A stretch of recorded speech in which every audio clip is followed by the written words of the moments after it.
All right, so we got to talk about Steve Scalise here and some attacks going on him right now, which, full disclosure, I'm an independent. I don't support Scalise, so I'm critical of him anyway. But it is what it is when you start lying, and I dislike lies. So we're going to go through this. They're screaming about how Scalise supposedly called himself David Duke without the baggage, and they keep pretending like this is a recent comment. It's not. At best, it's from the 90s. There is no video of it. There's no recording of it. There's no proof that he ever actually said it. He comes from the same district as David Duke, represented in the 90s. For those of you who are unaware, David Duke actually was in Congress, or the state legislature, I forget. I think it was a state. Yeah, he was a state rep. In any event, so we're going to go through this. This is from the Missouri Independent by D. Stephen Voss. Who is, from what he's a fairly reasonable guy. He's not too terribly biased. All right, so almost as soon as Kevin McCarthy lost his position as Speaker of the House, attackers pivoted their artillery towards Majority Leader Steve Scalise, an obvious candidate to replace him. Scalise's detractors loaded their cannon with the same ammunition fired at him 9 years ago when Scalise sought to become GOP whip, and it exploded like a scatter shot over social media once McCarthy gave up on retaking his post. The attack trending on Twitter went something like this. Scalise describes himself as David Duke without the baggage. He associated with David Duke and attended white supremacist conference. All of these things are not true. These are all exaggerations. That's why I picked this guy, because he goes through it. Okay, so here's my fact check on the narrative. It's partly false, broadly misleading, and insofar as it's supposed to make Scalise sound distant from his Republican competition, entirely unfair. Before justifying those conclusions, though, I offer a warning. Normally when I analyze politics, I do so objectively as a nonpartisan scientist with a moderate outlook. This time, my perspective is firsthand. I covered student government at Louisiana State University when Scalise cut his teeth as a novice politician. I worked in the Louisiana State House during the rise of David Duke, a former Klan Grand Wizard, once pictured protesting in a Nazi uniform. Duke registered Republican so he could win a suburban state house seat, and then ran for U.S. Senate in 1990 and governor in Louisiana in 91, both times winning among white voters but losing the election. I covered Duke's campaigns as a reporter, watched his legislative career as a Democratic aide, and analyzed his voting support as an academic. So what's wrong with the Twitter mob's accusations? Let's start with Scalise's, quote, association with Duke. Here's the tangible connection. Duke's campaign manager, Kenneth Knight, lived in Scalise's neighborhood, and they were on friendly terms. That's it. No recording of Scalise and Duke meeting, sharing a stage, or being in the same organization. No record of Scalise praising Duke when asked. Scalise condemned Duke's bigotry. So that's the most important thing, is that Scalise and Duke were not friends, other than his campaign manager, Duke's campaign manager, happened to live in the same neighborhood as Steve Scalise. Woo! That doesn't matter. That doesn't mean that Scalise is associated with Duke. And this is basically it. So, really contemplate and think about when you see stuff on Twitter and on the internet in general, where people pretend that something is true and they just repeat it without providing you any kind of sourcing whatsoever, and then make a claim that you need to view a person this way or that way because of said claim that lacks evidence. Okay, by that standard of guilt, I, the author, may have more personal association with Duke than Scalise. At least one close friend and one distant family member held posts in Duke's campaigns, and I once rode in a car with just Duke and his driver. I had ambushed Duke in a parking lot to make sure he couldn't dodge a scheduled Q&A with USA Today, and he offered me a ride back to my car. Interestingly enough, and I'm going to hit the author of this a little bit, he's not fair to Duke. Duke doesn't hide from reporters, and as much as Duke is a bigot, and he's a douche, he actually will stand there and talk. I don't like David Duke, but I'll at least admit he'll back it up. And if Scalise ever did make a statement, the reason why he would have made that statement is David Duke is a historian. He has a doctorate. That's why he's called Dr. David Duke. He's not like, he's a Jill Biden kind of doctor. He's not an MD. He has a PhD, and he has a PhD in history.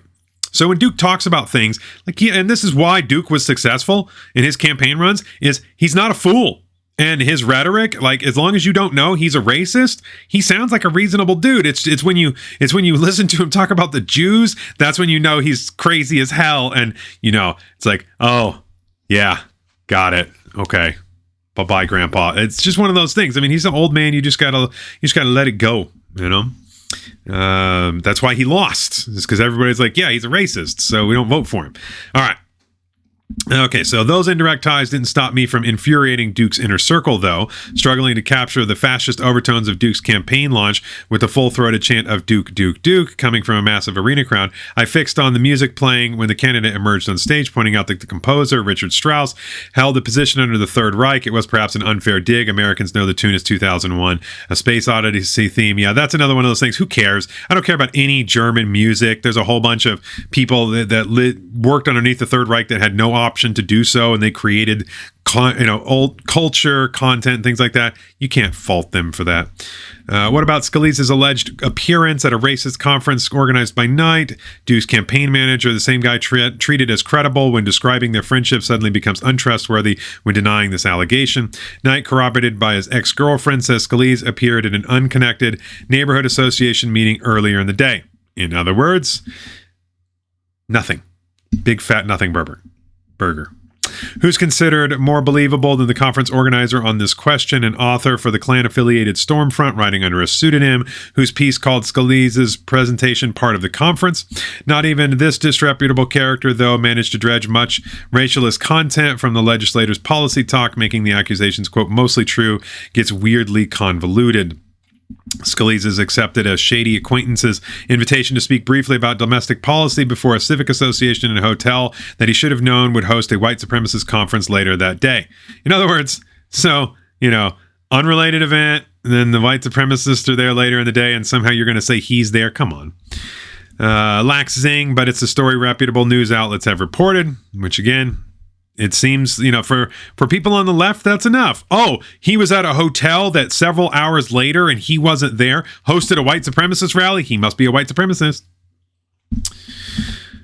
Finally, what about the claim Scalise, quote, describes himself as Duke, using the present tense as deceptive because even if true, the story dates back to the mid-1990s.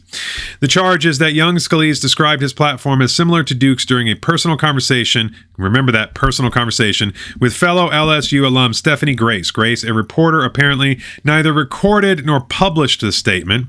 Instead, she trotted it out many years later, quote, going from memory when Scalise rose in Congress. In other words, it wasn't even when he first got into power. It's when he became a little bit more prominent that she decided to bring that up, meaning it's not really credible.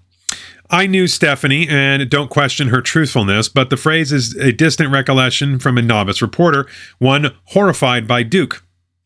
It cannot validly be considered a Scalise quotation. We have no way to evaluate the words Scalise used, let alone what else he might have said to clarify them. It's an accusation without evidence. And again, if you're in all likelihood, if he said it, he was probably talking about the fact that he has as much policy knowledge as Duke, that he has as much knowledge of history as Duke, who, again, the seat that he won in the state legislature, he won because he was well informed. And a lot of people just didn't know that he was a Ku Klux Klan member from, way before then. And Duke's accusation, what does Duke say? I forget exactly how he words it, but it's something like, he's like, oh, I wanted to get white people and help the white people, and I thought I could help black people too. It's so convoluted what he says. He's like, I didn't condone the violence of the KKK. I thought it was a political organization, and I wanted to support just that part. That would be like saying, I support Hamas, just not the bombing. You can't separate the two. You can't separate the KKK's hatred of blacks from the KKK organization. They're together. They're part of the same thing and cannot be separated. So, but in Louisiana, Duke is still popular, whether you like that fact or not. He's popular. And so Scalise, he could have said that. Again, no proof of that, but if he did, that's the most likely context, because he's just talking about the fact that, yeah, I would know a lot of policy like Duke did, but I don't have the baggage of Duke, meaning I'm not a racist. So even if you dislike the quote, it's an objective statement to make, especially in Louisiana. Of the attacks against Scalise, this one strikes me as the most unfair. Having studied Duke and his supporters, I can tell you what Duke was promising in the early 1990s differed little from what Republicans say today. And if Scalise stands out, it's only because he's from Duke's turf and aware of the similarities. David Duke was astonishingly good at parroting Reagan-Bush conservatives. He did occasionally lift the hood, such as at a press conference when he shot back at a hostile reporter, "Are you Jewish?" Duke drove both journalists and the establishment GOP bonkers because his campaign rhetoric sounded so normal. They struggled to make the case that he should be repudiated, much as reporters flail today when trying to advertise Donald Trump's flaws, or Republicans stumble when facing oddball primary candidates. In other words, if you can handle yourself as well as Duke has, he's tough. That's why he maintains a bit of support even now. I mean, the dude is, I don't even know how old David Duke is, but he's old, and he still somehow managed to maintain a degree of support enough to where he's still around. So the one thing Duke's critics could throw at him was the baggage of his awful past, but it wasn't working. One reason is we didn't have much to offer at first. A few lines on his proverbial resume to document Duke's outlandish racial ideology. I spent hours in a dusty library basement photocopying broadsheets from his National Association for the Advancement of White People. Yeah, that's right. David Duke actually tried to make it. I think, he didn't try. He did make that organization, which you got to admit is funny. Eventually, the baggage caught up with Duke's star fell. His entry in the 92 presidential nomination contest flopped, even in the Deep South. The other reason attacks on Duke's past failed, though, is voters wanted to hear about the present. Duke spoke for lower status whites who lacked a voice. Until mainstream politicians figured out a way to represent that constituency, it would be open to demagogues with Nazi sympathizers, Klan affiliations. That's that right there is not really an accurate statement, but I mean, you can run with it. It doesn't really matter. Duke does certainly appeal to that segment of it, but Duke appealed to more than just that. He's trying to pigeonhole Duke, and I get it. I mean, no one wants to admit that David Duke won, that he was popular for a period of time, and if, granted, that was during a time period when information did not flow as freely, which is why he was able to get away with it. You can't do that kind of stuff now. So I don't think it's something to really worry about too much. Eventually, the political system delivered by transforming the GOP. It started with Ross Perot's Reform Party constituency, with Newt Gingrich helped Republicans capture. The Tea Party movement accelerated the process, followed by Trump, who may embody Duke stripped of the racist claptrap. No, that's not fair.